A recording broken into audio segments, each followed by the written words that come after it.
Oh,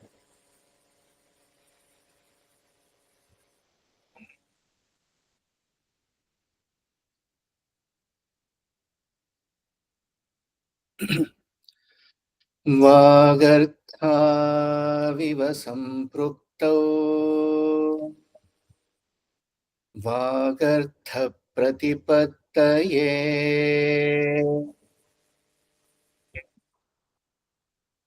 जगतः पितरौ वन्दे पार्वती परमेश्वरौ जगतः पितरौ वन्दे पार्वती परमेश्वरौ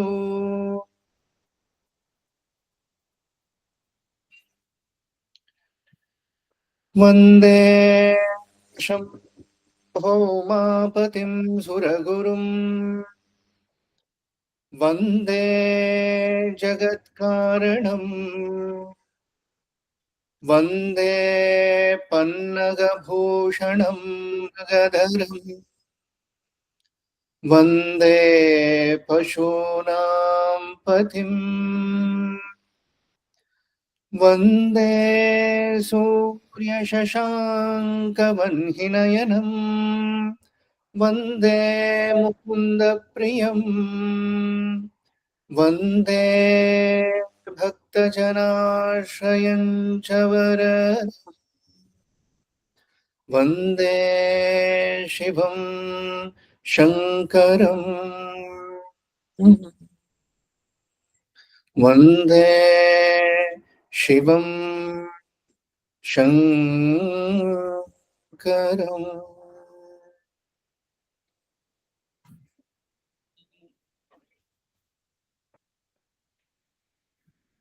श्रीगुरुभ्यो नमः. Welcome to today's session of Shivanandalahari, Shiva-Tattvanusandhanam.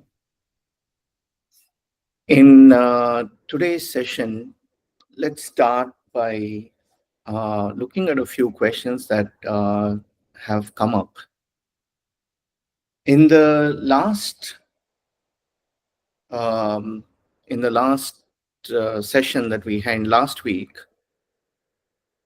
we saw verses where Acharya Bhagavatpada, he gave voice to some of the very innate basal tendencies of human beings, which is to plead inability in terms of course correcting ourselves and praying for forgiveness and acceptance despite the shortcomings that we have.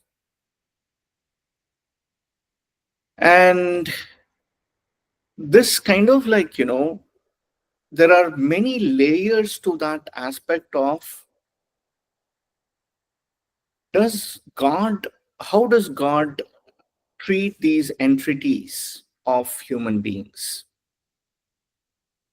I can do a lot of mistakes, and if I just pray that please forgive me, is that going to get forgiven? And how does that end up paying? Does forgiveness from an almighty kind of essentially erase off everything, in which case, let's just do whatever we want to do, and at the end of the day, just go ask for deliverance and done. Everything is wiped out. If it were to be something like that, it would really be an anomaly and antithetical to every aspect of what the true spiritual essence is. So the questions that came about, it goes something like this.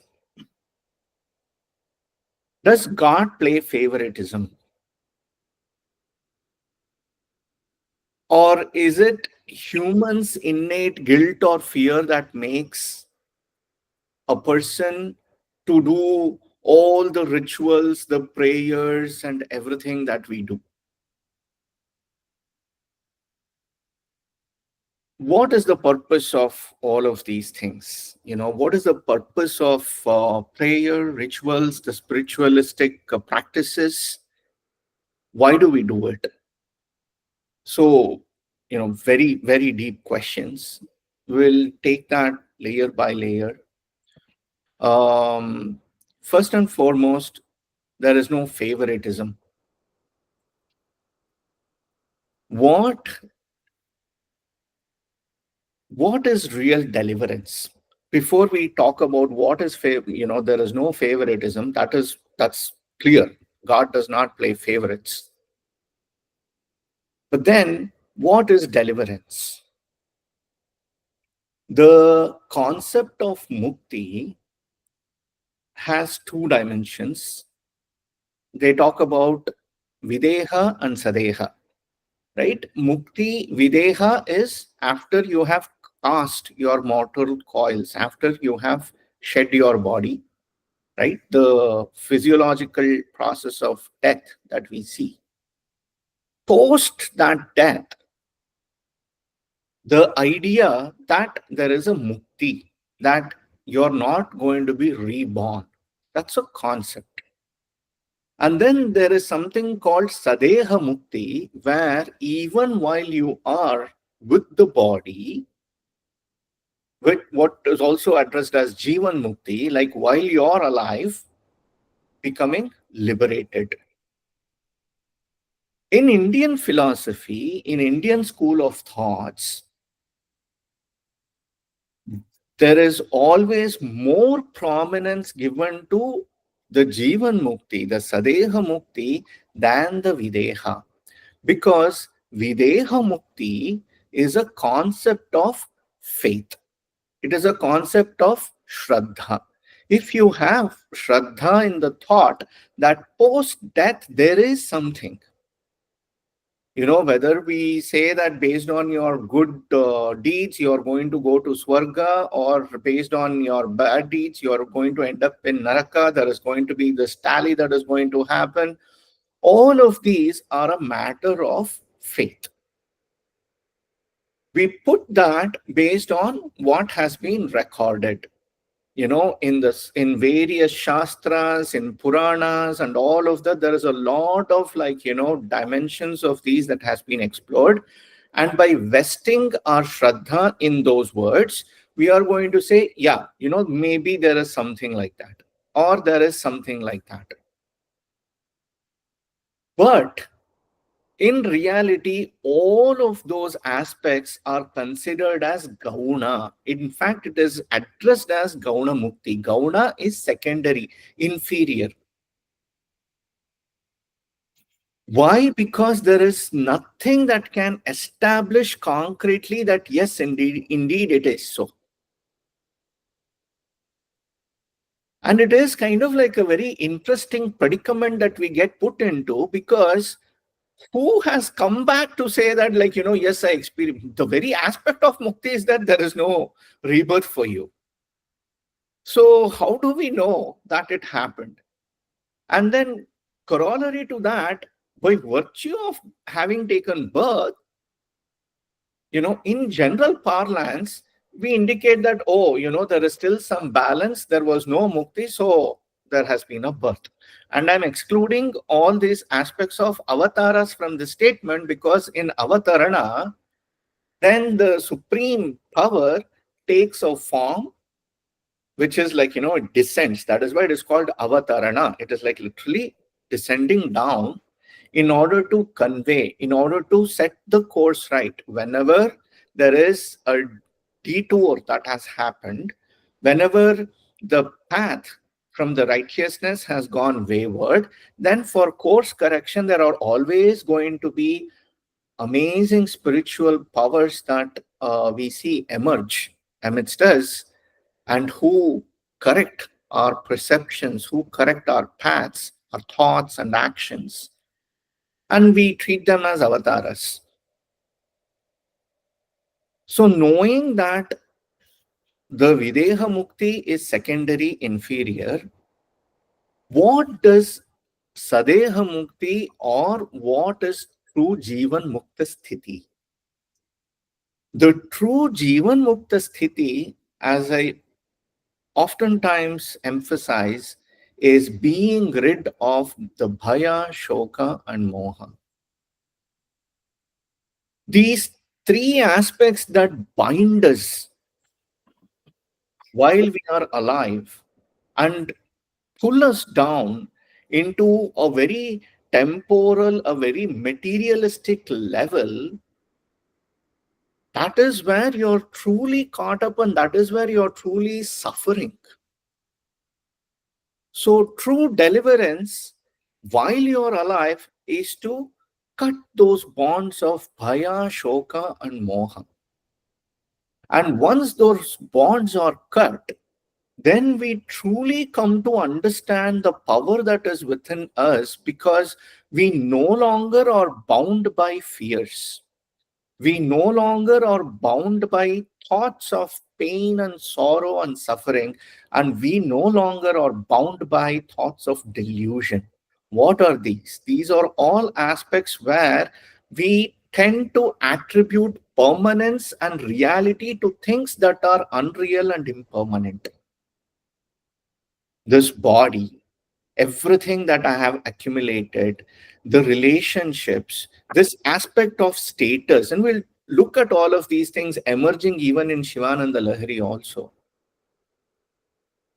We give so much of importance to these things instead of understanding that the true essence is in being kind, in being loving,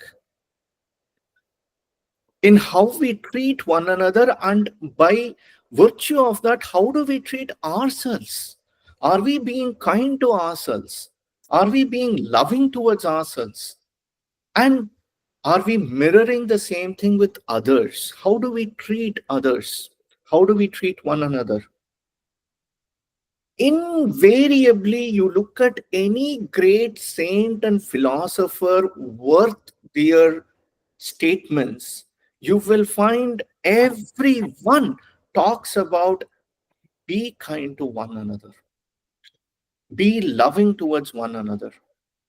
And to be truly kind and loving and accepting of one another, we have to shed those three aspects of fear, sorrow, suffering, and delusion. These are mine, they are different, they are separate, they are lower, these are higher. I need to appease those who are higher. All of these are dimensions born out of these three aspects of bhaya, shoka, moha. So, knowing what Jivan Mukti, and that they say is the true liberation, that is what is the most important. While you are here, while you are in this form, while you are alive, you have to attain that state. And they say that is what is the essence of all of these spiritual practices, all of the prayers. So, how do all of these lead us to that? All of these lead us to that because just as in the stone, when you remove everything that is non sculpture, a sculpture emerges. And in order to remove, when you want to sculpt something that is very beautiful, that is very meaningful, then you have to remove everything that does not give it meaning and purpose. Prayers, rituals, when done the right way, with the right intent, results in chopping off everything that is not meaningful and purposeful, that isn't beautiful. Beauty in the truest sense. And that is why we say Satyam Shivam Sundaram. What is true is also extremely auspicious, and that is what is truly beautiful. And what is true is that our true nature is to be kind and loving towards one another. That is when we are manifesting those divine qualities. And we attribute those divine qualities to the spiritual power that we are also beseeching, that we are also worshipping. And therefore, we cannot attribute the same humanistic tendencies of favoritism to our gods also. So that supreme power does not play favoritism. In that case, what is this aspect of karma then? And we spoke about those three dimensions of Sanchita, Agami, and Prarabdha, right?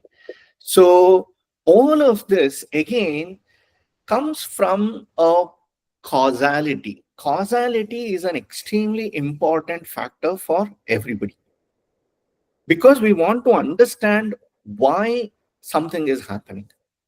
Why? Why is a very important question in our lives. Anything happens, why me? Why now? Why only me? Why only now? Why not to them? Why not then? Like we bind ourselves in this hetuvada, right? The causality is very key aspect for us that we want to always solve for. I want to understand, get to the root of the reason why anything is happening.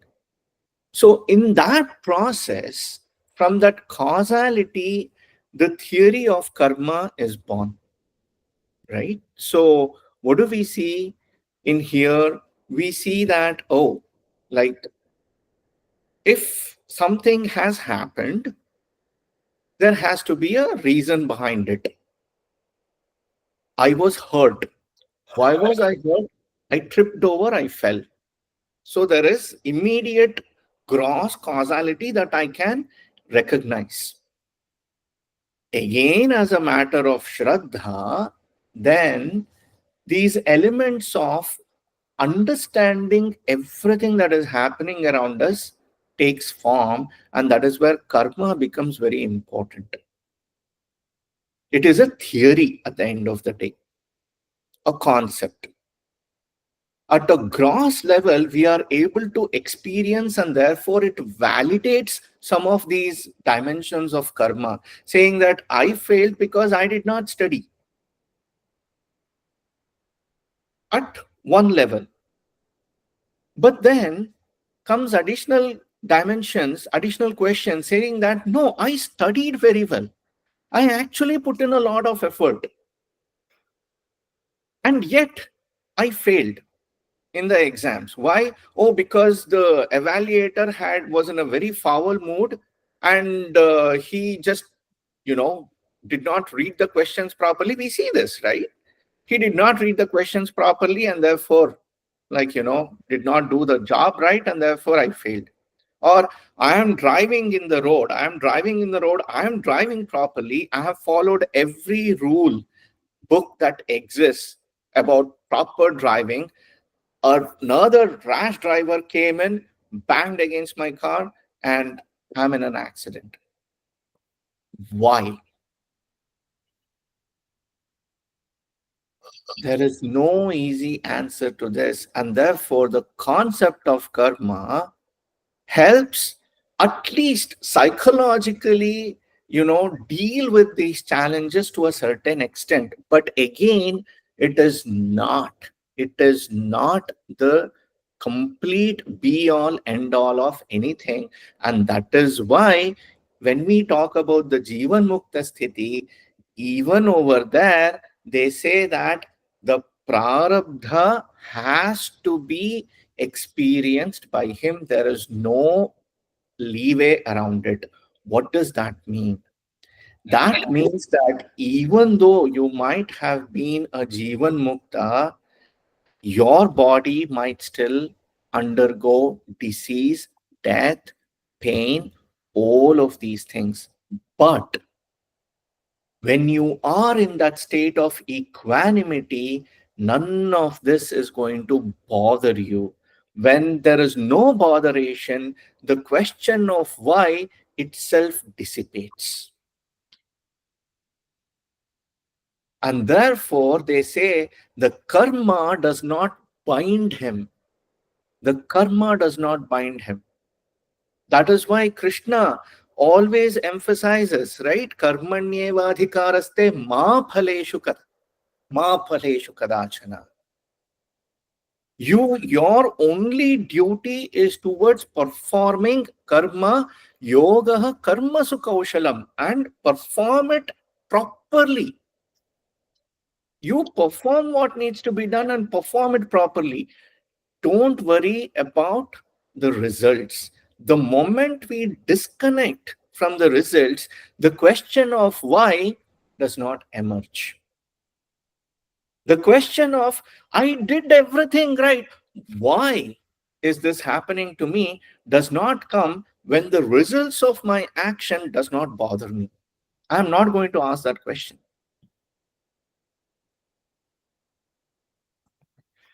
So logically, that is how the whole thing kind of like, disconnects over there. So when we talk about lowly lives and beings, like, oh, they are birds, animals, jantus, krimi, kitas, and everything, all of these are unfortunately dimensions of our own human basal attributes of somehow considering that I am much better off than everybody else.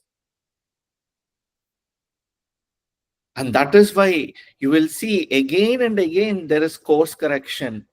In Bhagavad Gita itself, it is said, Vidya Vinaya Sampanne Brahmane Gavi Hastini Shuni Chaiva Shvapake Cha Panditaha Samadarshinaha.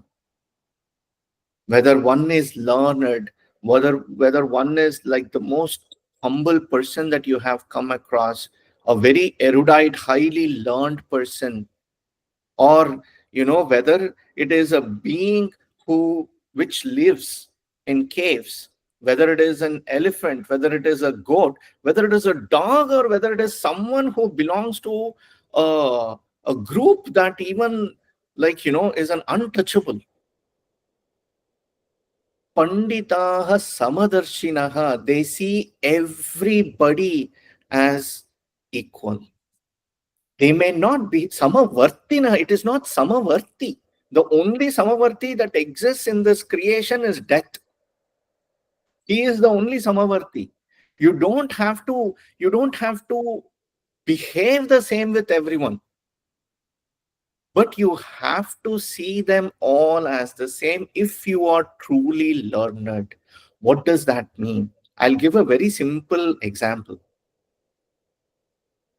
A mother serves food to everybody in the family.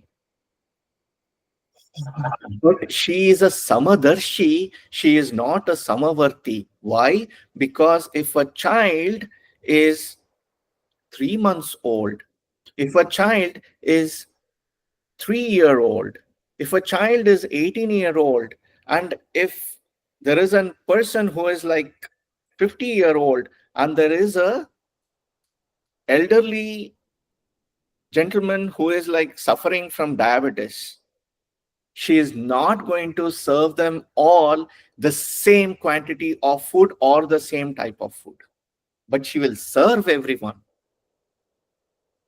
The quantity and the type of food is going to be determined based on their capability to digest. If I'm going to serve the same food for everybody, it's gone case. Something or the other, either they are going to start puking, they are going to start having dysentery, diarrhea, God knows what all and what.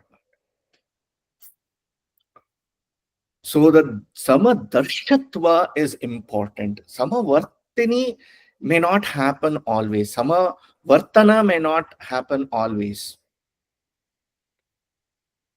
But that Samadarshana is rooted in being kind to one another, in being loving towards one another, in being forgiving and accepting of one another.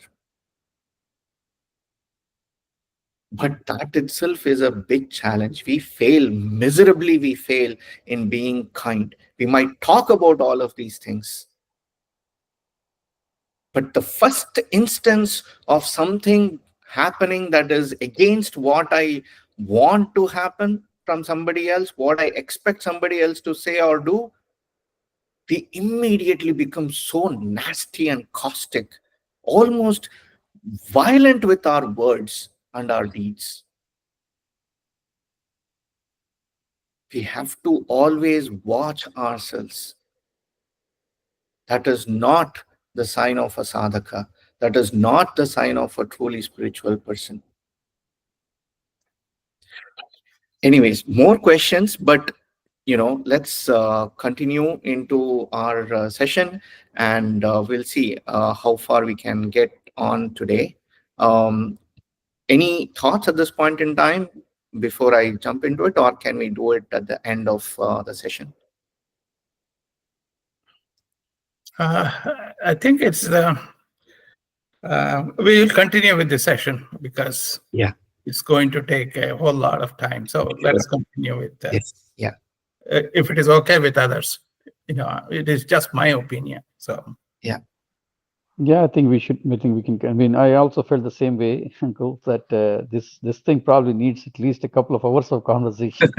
True. True. There are Yeah. so many dimensions about it, but it is very well explained so far. That's really good. So Yeah. let's continue with the session. Yeah, the questions were, I really like the extremely deep questions. There were more, but I've taken only the initial couple of them. We'll start with the session.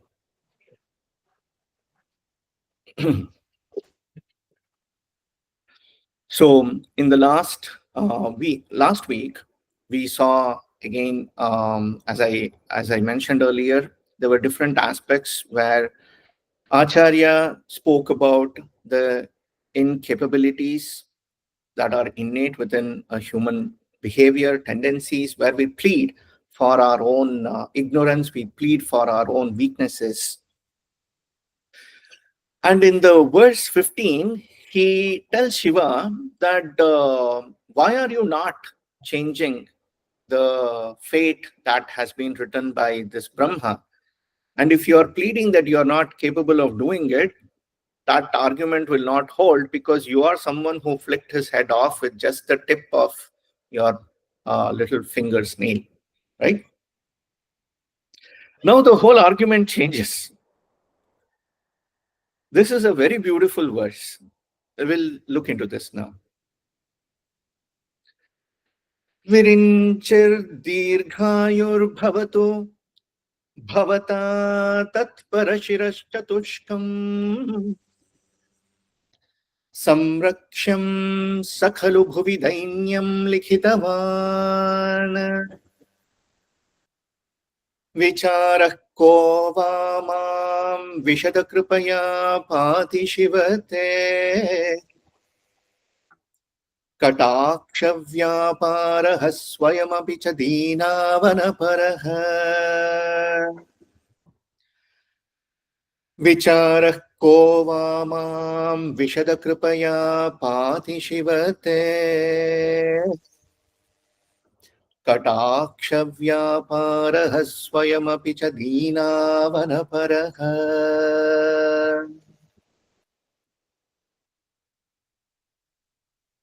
In this verse, Shankaracharya says, "Hey Shiva, O auspicious one, may Brahma have a long life. Dirghayur bhavatu. Virinchihi dirghayur bhavatu. May Brahma have a long life. Bhavata tat parashirashchatushkam samraksham. Bhavata tat parashirashchatushkam samraksham sakhalu bhuvi dainyam likhitavan." From you, the remaining four heads. In the last verse, we saw how he referred to the incident where Shiva flicked off the fifth head. So what about the other four? Now he says those remaining four, tat is that, parashiraha, parashirashchatushkam. Para is whatever is remaining. Parashirashchatushkam, the remaining four heads, samraksham sakhalu bhuvidainyam likhitavan. They are deserving of your protection particularly. Why? Because those four heads are the ones that thought so much and wrote, on my fate, that I have to be poor and wretched. There is no need to doubt about what I am saying now. Don't doubt. Like, earlier you were saying you have to, like, change all of that. And now you are saying, may Brahma be blessed with long life. You have to protect the remaining four. What changed? So Shankaracharya is saying, don't doubt about this. Vichara kova. Don't, don't think about this. No doubt here. मां विशदकृपया पाति शिवते कटाक्ष व्यापारः स्वयमपि च दीनावनपरः स्वयमपि दीनावनपरः स्वयमपि दीनावनपरः ते कटाक्ष व्यापारः. Your kataksha, the very sight, the very benevolence that is bestowed by your eyes, right? That itself, what sort of a sight is that? Swayamapi deenavanaparaha. That vision, that sight itself, innately, it is very pious, it is very loving and kind towards those who are wretched and poor, those who are suffering. Your very sight is full of benevolence. Mam Vishada Kripaya. Vishada Kripaya is a illuminous glance. A glance that is so illuminous because it has a lot of love and kindness. Vishada Kripaya Pati. It rescues, it protects, it takes care. When somebody looks at us with a lot of love, it warms our heart up to no end. And you can feel that. When you're really low emotionally, when someone utters a few words of kindness and love, compassion, not pity, but true compassion and care, it brightens our day. So that is where that illuminous Vishada Kripaya, it is because Brahma wrote this poverty and wretchedness in my fate that now I have become worthy of receiving your merciful, illuminous glances that are going to protect me. If it weren't for that, I would not have come to you and you would not have seen me. I would not have realized that there is a supreme entity who is like protecting and taking care of everybody, and he is approachable, that one can go to Shiva, that one can approach Shiva with true humility, with true purity, and Shiva will respond. I would not have realized any of these things. Therefore, please protect the remaining four. You might have flicked off one head, but the rest four are deserving of your, security. This element, it is very interesting. This element of coveting poverty or coveting pain, you will find that very well attributed throughout in various philosophies. Many people have say, including, like, in Christianity, they say blessed are the poor, right? And one kind of like wonders, what is it about this? In fact, sometimes I feel like, why isn't that we don't generally ask that, God, please give me the humility to always acknowledge the benevolence that I have received, even when there is opulence, even when I am very successful, even when I am like, showered with riches. it is very tough. It's the humanistic attributes, no, our basal tendencies is like whenever we are successful, the first thing we do is up our collars. Oh, me. I am so fantastic. I am so successful. I am the most intelligent person in the world. Everyone, and then we start giving gyan to everybody about how they have to be. All of this is also a lot of self-reflection itself. I'm not talking about anybody else. These are all things that even when we think about ourselves, how we behave in many instances, it is very humbling to recognize that, oh my God, this is what I also do. Whenever there is a lot of success, it's all me, me, me, me. But then when there is failure, it is like, oh, no, no, no. This is not my fault. God is being unfair with me. That is when I'm going to remember. That is why in Kannada there is a very famous saying, Sankata Bandaga Venkata Ramana. It's like only when there is going to be some sankata, some kind of like, agony and pain that is inflicted, that is when we will all remember Venkata Ramana.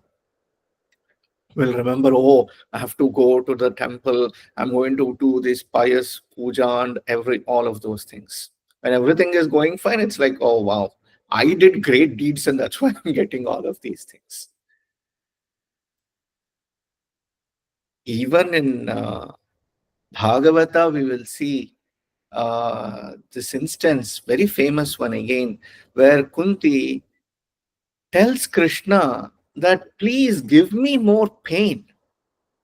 Please give me more suffering, because as long as I'm in pain, I'm going to keep remembering you.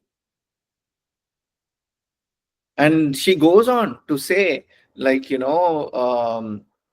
whether it is by birth or by learning or Aishwarya, the wealth or success, basically, and Shri, right?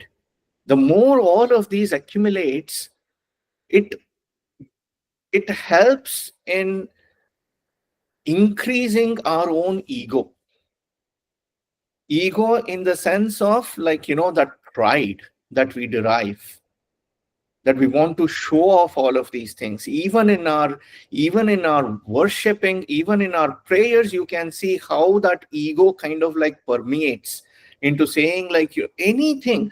Oh, I do sahasra japas,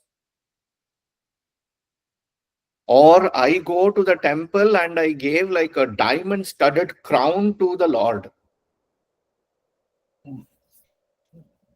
And we make a show of all of these things to show how successful one is. And people are like, yo, what a great devotee.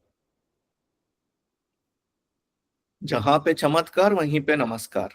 Right? But when there is again another beautiful vachana from Basavanna, where he says that you may be able to make someone who's been bit by a snake talk. ಹಾವ ಕಚ್ಚಿದವರ ನುಡಿಸಬಹುದು, ಗರ ಹೊಡೆದವರ ನುಡಿಸಬಹುದು, ಸಿರಿಗರ ಹೊಡೆದವರ ನುಡಿಸಲುಬಾರದು ನೋಡಯ್ಯ.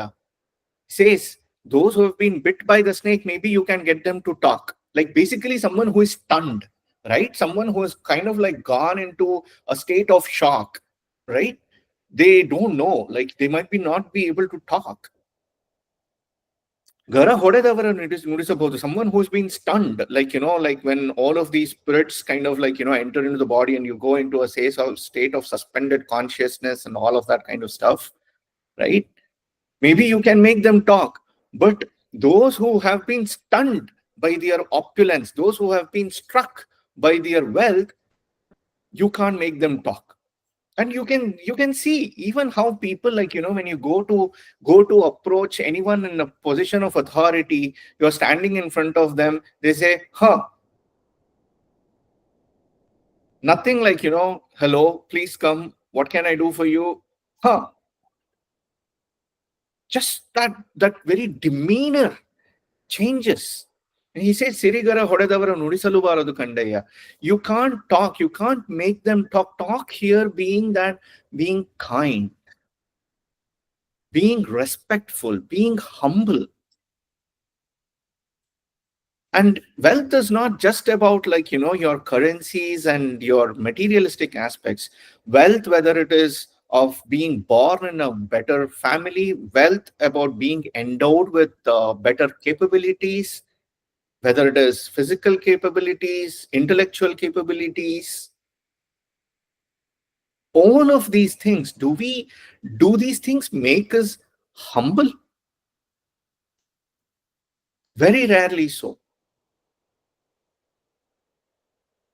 But I still feel that, maybe it is better to ask for humility despite all of these things that I have got.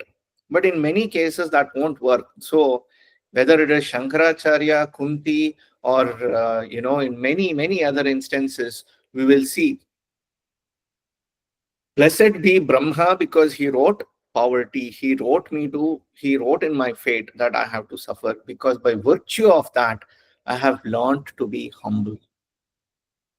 I have learned that others are also suffering, so let me be kind, let me be loving. And with that, I have come to you. With that humility, I have come to you. And therefore, your kataksha vyaparaha, the very business, the very work, the very deed of your kataksha is deenavanaparaha. It is always for the sake of those who are suffering, and invariably everyone is suffering. We either suffer with our pride, not knowing that I am suffering with pride. It's kind of like, people not even knowing that they have diabetes or, BP. Like that. We don't even know that, we have so much of ahankara, so much of ego, so much of pride within us. Like that. So Shiva is very, forgiving about all of these things. He knows, yo, this fellow is suffering so much. And he is always there to protect. We'll go on to the next one. कलाद्वा पुण्यानां मयि करुणया वा त्वयि विभो प्रसन्नेऽपि स्वामिन् भवदमलपादाब्जयुगलम्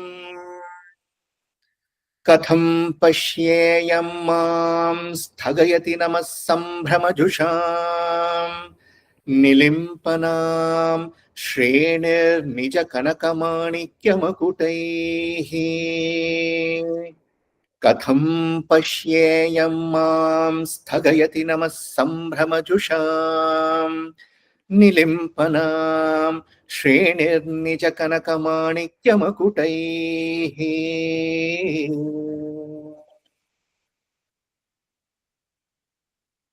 In this verse, Shankaracharya addresses Shiva as He Vibho, all-pervading one.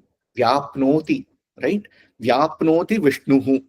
That is the etymology. So that Vyapana also is at the root of Vibhava, Vibho, Vibhu. Vibhu is someone who is very glorious, who is all-pervading, who is omnipresent. Oh, all-pervading one, He Vibho, He Swamin, my Lord, Punyanam Phaladva, Mayi Karunayava, Tvayi Prasannepi. Punyanam Phaladva, either because of the meritorious deed that I had performed, owing to all the good deeds that I had done previously, or Tvayi Prasan Mayi Karunayava, either because of your own innate natural kindness, either because I did all good deeds, and so as a result of, as a fruit of my good deeds, or because of your own innate kindness towards me. Haladva mai karunayava, or because of your innate kindness towards me, Twayi prasannepi, you, though you have, though you have been pleased, though you are appeased, though you are very happy, in the sense that I have received your benevolence. I received your benevolence either because I did good deeds, or maybe you are just very kind yourself towards me, and therefore you have showered your benevolence. So, despite having received your grace and benevolence towards me, and I have pleased you, why is it that I am not able to see your feet? Because all of these gods, you know, have assembled near you, and they are so eager to fall at your feet that their crown that they are wearing on their head, which is studded with the most precious jewels and precious gems and stones and what all and whatnot, all of those all of those crowns have hidden your feet from becoming visible to me. I'm not able to see it because all of these gods with their diamond studded crowns and jewels and everything, they keep bowing in front of you. And because of that, I'm not able to see your feet. Here, Acharya is kind of like showing us another aspect of how, even though we might consider ourselves as blessed, how so many other aspects can try again and again and again to interfere in really being in that constant state of oneness with Shiva. And for this, he uses a alankara. This is kind of like an utpreksha alankara, kind of like uh, uh, um, exaggeration, utpreksha alankara. It's almost kind of like a very exaggerated effect that is being shown over here, in which he claims that karunaya va tvayi prasannepi bhavadamala padabja yugalam, such pure, auspicious, lotus like feet of yours, amala, extremely pure, lotus like feet of yours, padabja yugalam, those 2 feet of yours, I am still not able to see. Katham pashyayam, how am I going to see? Because Namasambhrama Jusham Nilimpanam or Nilimpanaha or demigods, gods, celestial beings, basically. Right? So these gods, they have come to lay down their selves at your feet, and in so doing, their crowns have all come together, and now there is I can't see your feet because it's all overcrowded with these people. How all of these aspects of the material things, though I am interested, though I am eager to realize, to experience my oneness with Shiva, everything around me keeps coming in my way. And he paints this picture that though I am in front of you because of your own benevolence or my own good deed, but still there is so much more that is going to stop me from getting to it at that point too. As a sadhaka, this is something that we again and again and again we encounter. That no matter how much we want to indulge ourselves in those spiritual practices, whether we are meditating, whether we are trying to contemplate, invariably something or the other comes in the way and we lose sight of what is the true essence. All that, the shining of everything that is opulent and attractive around us, right? There is a very beautiful prayer which is directed towards sun, and it says that, oh sun, the golden plate has masked us from actually looking at what is the truth. Please move that golden plate away so that we can see the truth. This comes in the Vedas. Please move that golden plate through which you have like masked the reality, what is true, so that we can come face to face with it. Right? And it is very apt, like, you can't look at the sun, it is so bright. And they say, like, that's a golden plate. With a golden plate, you have masked what is reality. Please move that golden plate aside so that we can come face to face. And that is the same essence that we see here also, the true essence that we want to always contemplate upon those lotus feet of Shiva. Even though I'm right there, because Shiva is right within me itself, I just have to go inside my own heart, inside my own mind, and understand that Shiva is inside of me. But though I'm right there, I'm still not able to see. How miserable it has to be that again and again and again, all of these things come and interfere in me realizing you.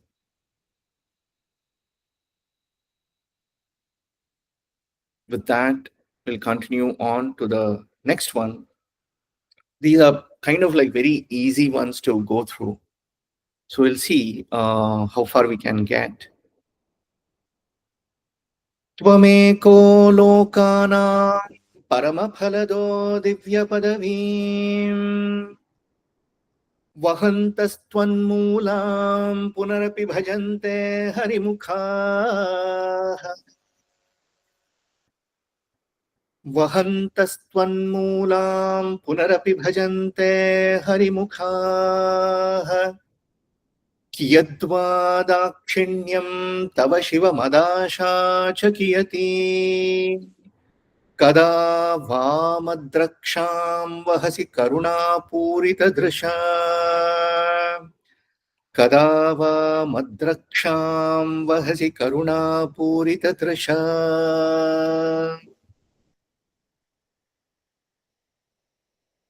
Hey Deva, O Lord, त्वं लोकानां परमफलदः एक एव. त्वमेको लोकानां परमफलदो. That gets rearranged to tvam lokanam paramaphaladaha eka eva. So you alone are the one who is capable of giving liberation, which is the highest paramaphala, which is the highest fruit, which is the highest reward to all beings. Harimukhaha twan moolam divya padavim vahantaha. All Vishnu and all other divine beings, Harimukhaha, Vishnu and others, other deities like Vishnu, they all enjoy the Divya Padavi that is rooted in you. Twan Moolam, it emerged. You are the source, you are the reason. Divya Padavim Vahantaha. All the great positions that emerged through you is what is being enjoyed by Vishnu, Brahma, Indra, Varuna, Agni, Vayu, all of those others. Everyone is enjoying the positions that you bestowed on them. Even after that, Tadapi, Punarapi Bhajante, even though they already received the fruits, they are all well vested in their positions. But even then, they continue to worship you. They continue to pray to you. They continue to sing your glories. Punarapi bhajante.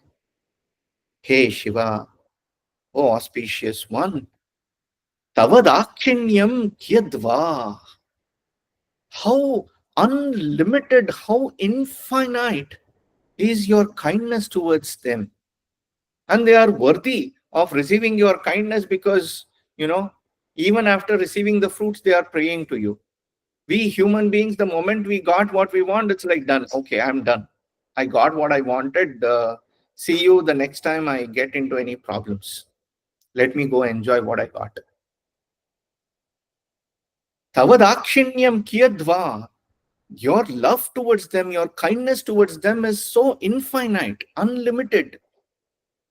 Mada, madasha chakiyati. My desires also are very unlimited. My desires are also infinite. As infinite your kindness is, so also infinite are my desires. Karuna purita drisha madraksham kada vavahasi. Those loving, kind glances that you keep showering on all of these Vishnu, Brahma, Indra, and everybody who are enjoying the positions that you bestowed on them and are continuing to pray to you. When will you ever be able to look at me who has come to you only because I have these inexhaustible level of, asks and desires and wants and needs? I have a huge list too, which is as unlimited as your kindness. But then you're busy looking at all of these celestial beings who are already enjoying their fruits, but still they are not stopping. They still continue to worship you, and therefore your glance is always focused on them. Please look at me. I have come to you in the hour of need. I don't know when you are going to look at me, who has come to your doorstep with a list that is infinite. Now, he talks about that state of um, shame one experiences. Like, I have come to you, with a list, but it is not easy going to somebody and asking. You have to go request somebody for help. It's a very tough thing to ask anybody for help. That is what he says in this verse. Durasha bhuyishthe duradhipagraha dvara ghatake durante samsare durita nilaye dukkha janake. Durasha bhuyishthe duradhipagraha ghatake durante samsare durita nilaye dukkha janake. Madayasam kim navypanayasi kasyopakritaye vadeyam pritischet tava shivakritarthaha khalu vayam. Madayasam kim navypanayasi kasyopakritaye vadeyam pritischet tava shivakritarthaha khalu vayam. Hey Shiva, O auspicious one, durasha bhuyishthe duradhipa griha dvara ghatake durante duritanilaye dukkha janake samsare madayasam kim na vyapanayasi. The first few verses, in the first two lines or three lines, he asks, Shiva, I'm caught in this samsara. What sort of a samsara is this? And there are outstanding adjectives that Shankaracharya employs in describing what sort of a samsara it is. First adjective, he says, Durasha bhuyishthe. Here, Durasha, in very common parlance, we consider Durasha as something that is like, a very evil desire, right?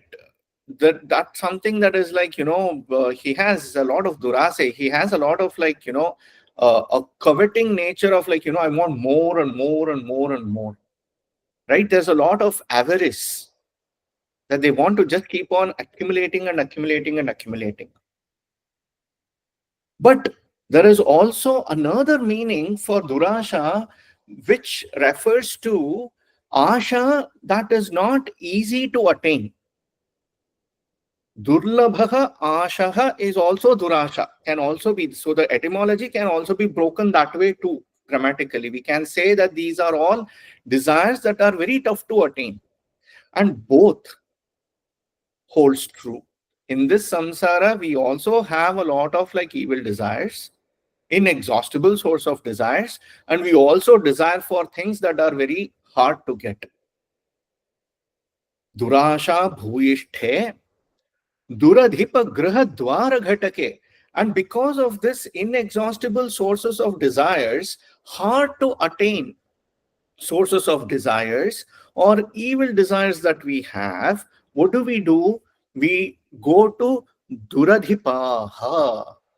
Duradhipa grahadwara ghatake. We go to the footsteps, we go to the doorstep of the Duradhipas. Who are the Duradhipas? In common parlance, all of these big shot, officers or evil kings who are like, full of their pride because of the position that they have gained or because of the wealth that they have accumulated, because of the power that they wield.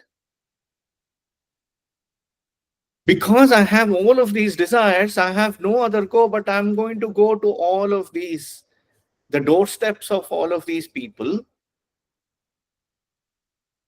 And what is the other adjective for this samsara? This samsara is full of these evil desires, these inexhaustible sources, hard to get desires, which is making us go to the doorstep begging for favors and, benevolence of all of these officers and kingly men and authority figures. Durante,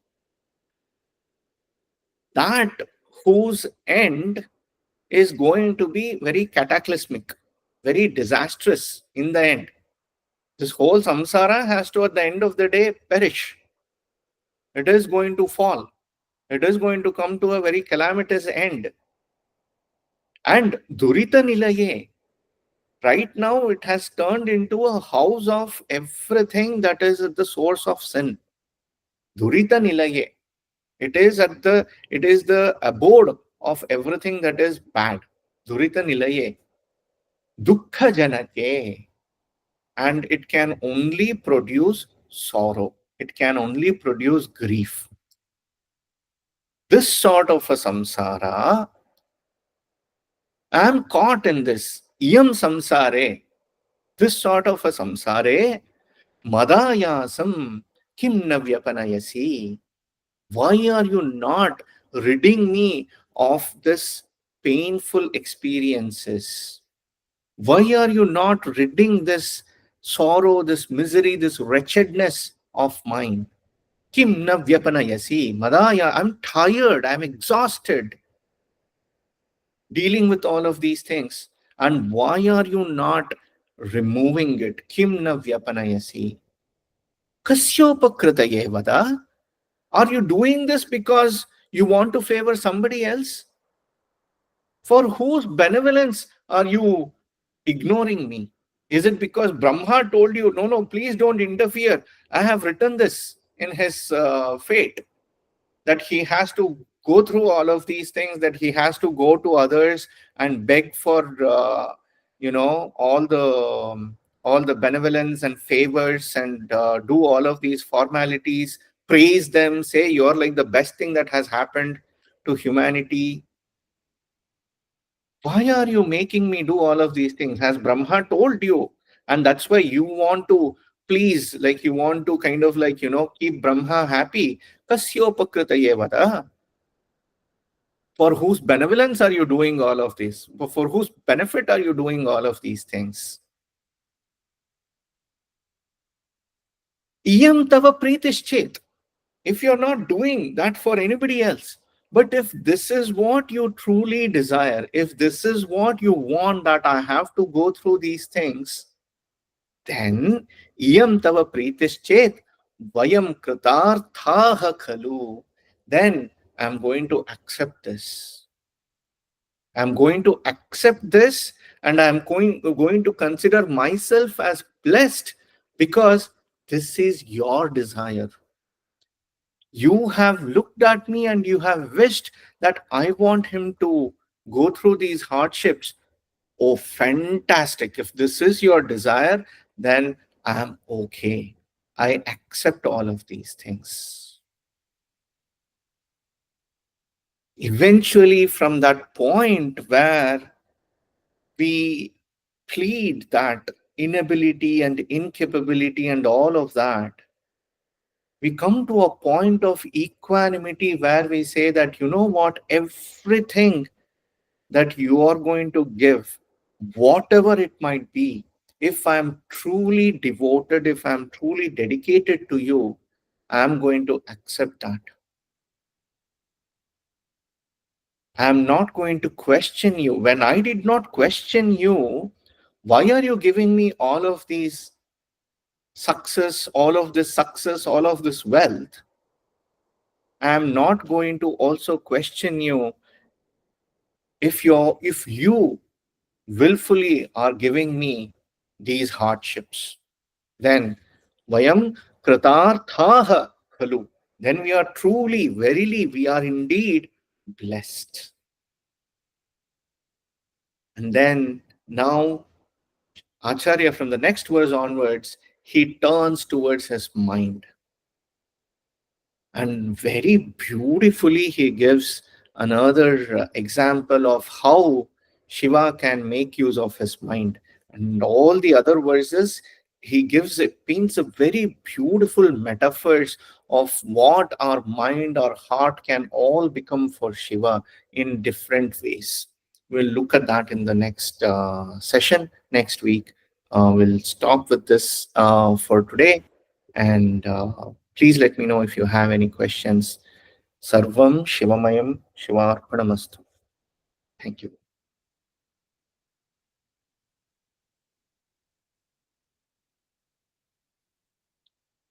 We can open it up for any questions.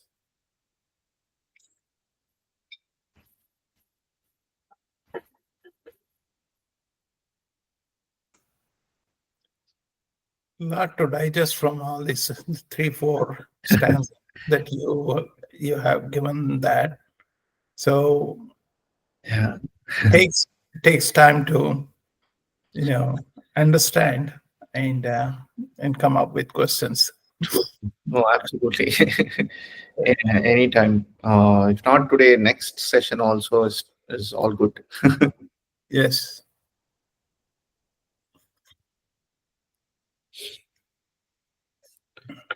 Sometimes this, I don't know what's the right word in Telugu. It's called avedana, Yes. right? Yeah. It is there. Yes. That's yes. Kannada also we have that. I think Sanskrit. Yeah. Yeah, it's some sort of a painful sorrowness that goes through when you feel like you are not that close. You are close, but you can't see the God, right? Yeah. Again, there's so many parallels to Bhadrachala Ramadas when he actually goes through all the pain, Yeah. and then he kind of goes through so many things to say that to Lord Rama, right? So it's a very lot of parallels to that. Every saint, every sadhaka, every spiritual person experiences these things, and that is why even I think it's called the darkness of the soul. Right. When you feel so desperate and really lost in dark, and but that inevitably it is part of that journey, and that is when we know that okay, now there is another side to this whole thing. You're in the midst, you just have to cross over. and then we reach that stage. Yeah. Um, it is uh, one of the questions that Shiva uncle had posed. Will end with that. He had asked, like, why do people who are so knowledgeable still fight over duality and non-duality, Dvaita and Advaita, all of these kind of, like, philosophies. Again, coming back, we'll draw a full circle. We'll come back to what is that real mukti.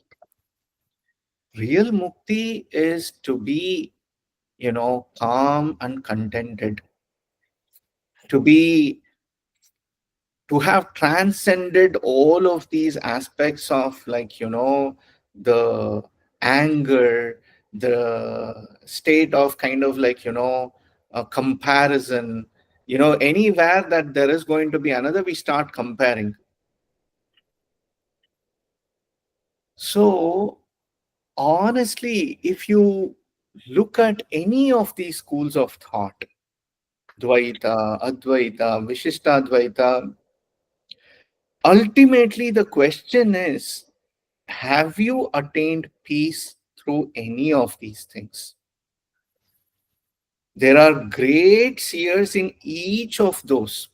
There is Shuddha Dvaita, there is Bheda Bheda, there are so many dimensions to all of these philosophies that many people have come up with. Vallabhacharya, Nimbarka, Chaitanya, each one they gave their own version, they gave their own perspective. But at the end of the day, all we have to look at is, did they attain that peace? And if they did, whatever path that was, so be it. But then, unfortunately, what happens is we are seldom going to be okay with that. And it is not about these great seers or saints. They were all, like, peaceful and contented. And the moment they realized that oneness, that samatvam, they were done. But then the followers, right, it almost becomes evangelical because they want to prove the greatness of their, whoever, whichever school, whichever thought that they want to subscribe to. And therefore, immediately, all of these sort of, like, temporal, superficial comparisons start emerging. There are going to be there are going to be diverse views. Rupa Bheda, they are all Rupa Bhedas. Topical differences. The same thing can be looked at in so many angles and ways. But we get so hung up about proving that this is what is right. Ours is the best school of thought that exists. Ours is the most authentic school of thought that exists. And so we start criticizing everything else. If we always go to the source, and this is unfortunately, it is unfortunately a very inevitable aspect of time and space, I think, because when a philosophy emerges in a given time period, and as it starts progressing over a period of time, like, for example, any of these originals, the mutts and the seers who all call themselves as, like, oh, we belong to this school of thought, we belong to that school of thought. If you look at their practices, you would wonder, is this what was represented by them? Even a milk, you know milk that you might heat nicely, keep it outside. Keep it outside for 4 days. It curdles. Naturally, it curdles.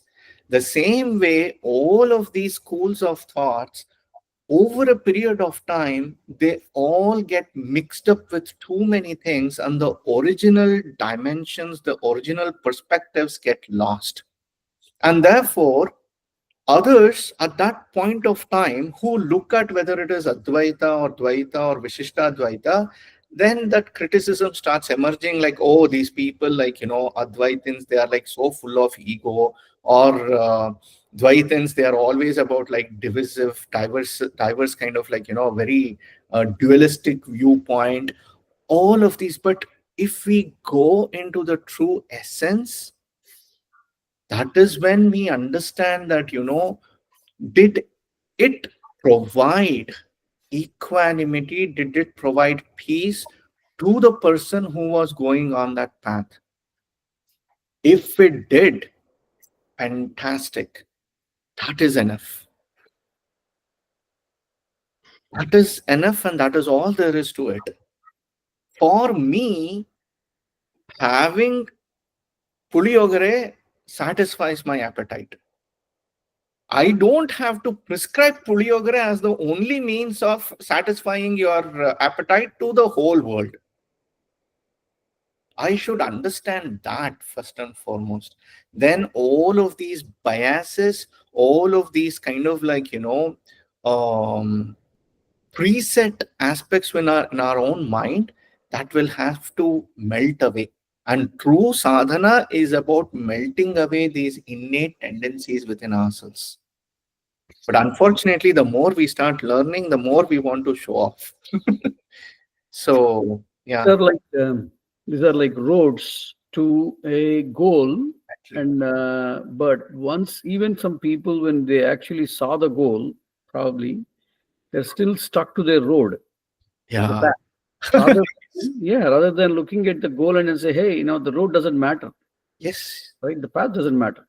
The path does not matter for me, but just because I walked and now it doesn't matter, I cannot treat it with disdain for others. Like, for example, this we see a lot, especially when it comes to puja and aradhana.